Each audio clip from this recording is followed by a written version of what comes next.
वक्त की बड़ी खबर राजधानी रांची से निकल कर आ रही है, जहां जल जीवन मिशन तक पहुंची ईडी की जांच। जल जीवन मिशन से जुड़ी जानकारी जुटा रही है ईडी के अधिकारी। पेयजल स्वच्छता विभाग के कई अधिकारियों के संपर्क में ईडी।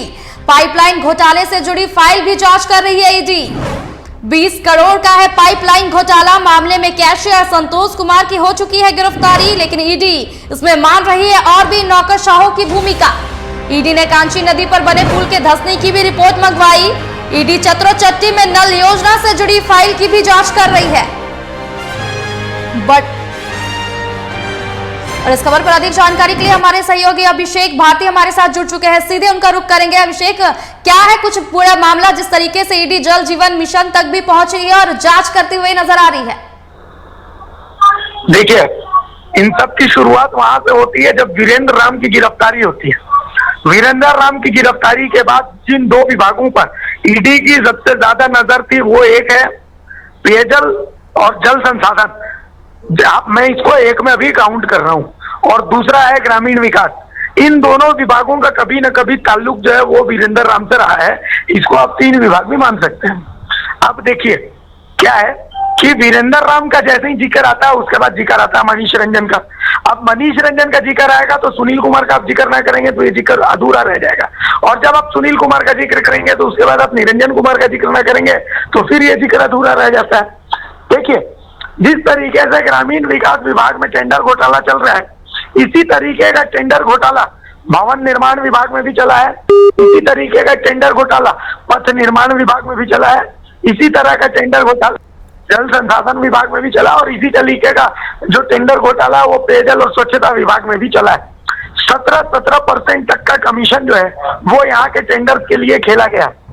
ईडी जो है वो जांच कर देखिए, पेयजल और स्वच्छता विभाग के तहत पाइपलाइन बिछाने को लेकर के रांची के ओरमांझी में 20 करोड़ के आसपास का घोटाला हुआ था। L&T नाम की कंपनी को इसका जिम्मा दिया गया था कि वो रांची में पाइपलाइन बिछाए, लेकिन अधूरा काम में ही L&T के कार्य को टर्मिनेट कर दिया गया था, और L&T का जो बिल पेमेंट था उसको दोबारा संतोष कुमार नाम के एक कैशियर ने अपने कई अकाउंट्स में ट्रांसफर करवाया था। लेकिन ये कहना है कि इस घोटाले में सिर्फ संतोष कुमार शामिल थे, बड़े आश्चर्य की बात है। बहुत ही नाटकीय अंदाज में संतोष कुमार की गिरफ्तारी झारखंड पुलिस ने की थी। झारखंड पुलिस ने इसके बाद प्रेस कॉन्फ्रेंस भी की थी और बताया था कि संतोष कुमार ने किस तरीके से जो पेयजल और स्वच्छता विभाग का जो पैसा है पाइपलाइन घोटाले का, वो अलग अलग अकाउंट्स में लगभग 20 करोड़ रुपए का घपला किया था। 51 लाख रुपए संतोष कुमार के पास से मिले थे। लेकिन आप सोचिए, मनीष रंजन घोटाला करेंगे और उस घोटाले में आलमगीर आलम की सहभागिता नहीं होगी, क्या ये संभावना है? इसी तरीके से संतोष कुमार अगर घोटाला करेंगे और उस विभाग के बाकी अधिकारी जो हैं उनकी सहभागिता नहीं होगी, तो इसको यही समझा जाए कि बाकी जो विभाग के अधिकारी हैं वो बहुत भोले हैं, एकदम दूध पीते बच्चे हैं। इसी तरीके से कांची नदी का पर जो पुल बना हुआ था वो पुल धंस गया। गजब की बात यह है कि इसकी जांच हुई। जांच के बाद पुल जिस ठेकेदार ने बनाया तो उसी ठेकेदार को पुल के मरम्मत का जिम्मा मिलता है, और उसके बाद मामला को आया गया कर दिया गया। बोकारो के चतरोचट्टी में जल जीवन मिशन के तहत काम हुआ। उस काम में कुछ काम नहीं हुआ, लेकिन इस कंपनी को ब्लैकलिस्ट करने की जगह फिर से काम पूरा करने का जिम्मा, एक्सटेंशन फिर से उसी कंपनी को मिल जाता है। वही इंजीनियर इस काम को देखते हैं। तो ईडी इन तमाम फाइल्स को एक बार फिर से चेक कर रही है, जांच कर रही है कि ये टेंडर कमीशन घोटाला सिर्फ एक विभाग ग्रामीण विकास विभाग में नहीं है, जबकि टेंडर कमीशन घोटाला जो है और ये जो अभियंता है, असल में धन कुबेर ये मंत्री जो निकल रही है मंत्री नहीं है, असल में धन कुबेर जो है ये इंजीनियर्स है विभागों के। इन इंजीनियर्स का जो संपत्ति, उस संपत्ति का ब्यौरा भी ले रही है। अशोकनगर के कई घरों के बाहर ईडी के अधिकारी आपको घूमते फिरते मिल जाएंगे। कई इंजीनियर्स का घर अशोकनगर, कई इंजीनियर्स का घर हरमू हाउसिंग कॉलोनी में है। इन्होंने प्रॉपर्टी ले लेके छोड़ दी है। कई इंजीनियर्स ने साउथ में इन्वेस्टमेंट करी है, कई इंजीनियर्स ने गुड़गांव में कई प्रॉपर्टीज खरीदी है। ईडी को सबका ब्यौरा मिल चुका है। यहाँ तक कि अब तो ईडी जो है कई ठेकेदारों से बातचीत कर रही है। जो छोटे छोटे ठेकेदार हैं, जिनका जो प्रोजेक्ट है, जिनका जो टेंडर है, उनको न देकर के बड़े ठेकेदारों को दिया जाता था। जैसे एक कंपनी है शिवालय कंस्ट्रक्शन।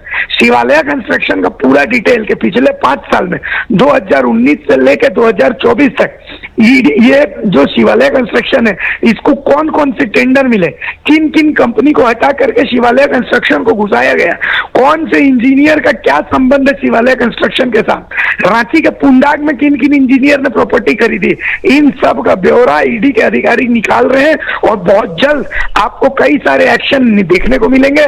और यकीन मानिए, जब देश के प्रधानमंत्री नरेंद्र मोदी कहते हैं कि 4 जून के बाद देश में कुछ बड़ा होने वाला है, तो आप समझ लीजिए कि क्या बड़ा होने वाला है। और आप समझ सकते हैं ईडी की इस कार्रवाई से कि आने वाले दिनों में ईडी की जो एक्शन है वो किस तरीके से आगे बढ़ती जाएगी।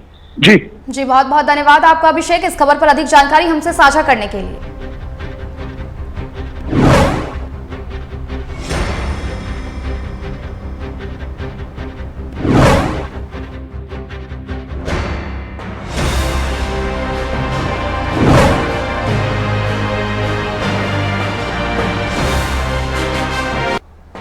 और रांची से इस वक्त एक और बड़ी खबर निकलकर सामने आई है, जहां राज्य में संचालित 499 खनन परियोजना के मालिकों को बड़ा झटका।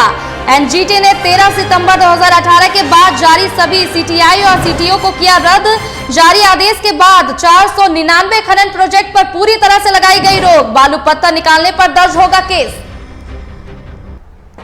और इस खबर पर अधिक जानकारी के लिए हमारे साथ हमारे सहयोगी अभिषेक जुड़ चुके हैं, सीधे उनका रुख करेंगे। अभिषेक, क्या है पूरा मामला?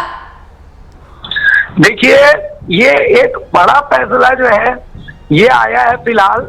इसमें 499 खनन परियोजना के मालिकों को बहुत बड़ा झटका मिला है।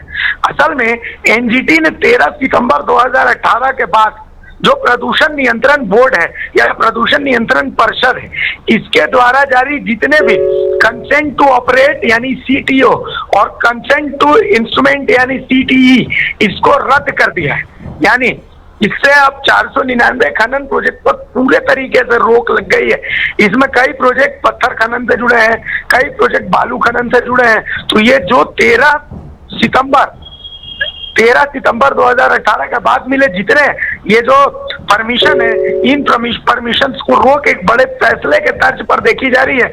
और इसको ईडी का जो एक्शन चल रहा है झारखंड में, उसी के तहत इस एक्शन को भी कहा जा रहा है कि उसी का एक रेसिप्रोकेशन के तर्ज पर इसको देखा जा रहा है, क्योंकि झारखंड प्रदूषण नियंत्रण परिषद की भूमिका पर भी बहुत सारे सवाल खड़े हो रहे हैं। जी अवंतिका। और जिस तरीके से सूचना मिल रही है कि बालू पत्थर निकालने पर भी केस दर्ज करने की बात कही जा रही है।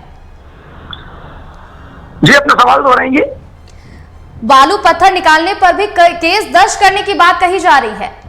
जी बिल्कुल, देखिए, चूंकि जब आपके पास कंसेंट टू ऑपरेट नहीं रहेगा तो इसके बाद अगर आप वहां पर काम करते हैं तो ये एक बहुत बड़ा गुनाह होगा, एक क्राइम होगा और न्याय संगत तरीके से इसमें कानूनी कार्रवाई की जाएगी। यहाँ तक कि जितने भी डिस्ट्रिक्ट माइनिंग ऑफिसर हैं उन सबको आदेश दिया गया है कि वो अपने क्षेत्रों में घूम घूम करके और चेक करें कि कहीं अवैध खनन तो नहीं हो रहा है, और अवैध खनन की रिपोर्ट भी जिलाधिकारी को सौंपने की बात कही गई है। चलिए, बहुत बहुत धन्यवाद आपका अभिषेक, इस खबर पर अधिक जानकारी हमसे साझा करने के लिए।